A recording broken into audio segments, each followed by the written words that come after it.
মরুয়াপাড়া। মরুয়াপাড়ায় 19টা পর্ব আছে, তার মধ্যে 16তম পর্বে আছেন এই বাড়ির কথা।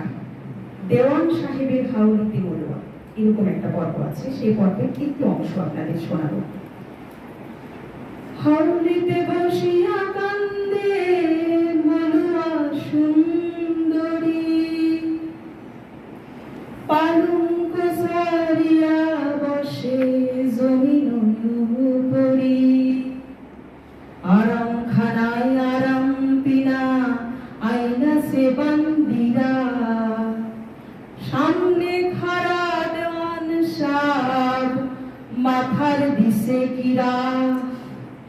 আমার মাথা খাও কন্যা, আমার মাথা খাও, দুশ্মনী করিয়া মনে না ভাড়াও। আরাম খানা খাইয়া বসো পালঙ্ক উপরে, পৃথিবীর সুকন্যা দিবাম তোমারে। দিল্লি হইতে আইনা দিবাম অগ্নিপাতের শাড়ি, ঢাকের বেসর দিবাম তোমায় কাঞ্চা সোনাই গড়ি। বান্দি দাসী আসে যত লেখাজোখা নাই, অনুগত হইয়া তারা মানিবে ফরমাই। পালঙ্কে বসিয়া তুমি করিবে আরাম, জানাবে থাকিবে জনাবে থাকিবে বান্দা। হরিণা করিয়া যেমন বাঘের কামড়ে, কান্দা কান্দা কয় মরুয়া দেওয়ানির গোসরে। 12 মাসের বর্তমান 9 মাস গেছে, প্রতিষ্ঠা করিতে আর 3 মাস আছে। শুনো শুনো দেওয়ান সাহেব কবি যে তোমারে, প্রতিজ্ঞা করো তুমি আমার গোসরে।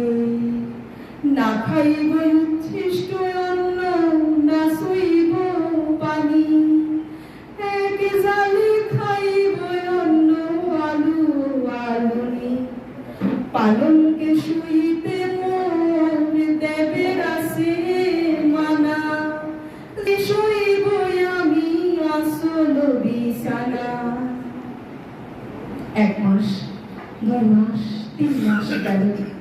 3 মাস পরে দেওয়ান কোনো কাম করি, মুখেতে সুগন্ধি পান অতি ধীরে ধীরে। সোনালি রুমাল হাতে দেওয়ান বসিল অন্দর। দেওয়ানে দেখিয়া মরুয়া বড় ভয় পাইল, বাঘের কামড়ে যেন বই না পড়িল। 3 মাস গেছে কন্যা হারাইয়া আমায়, সত্য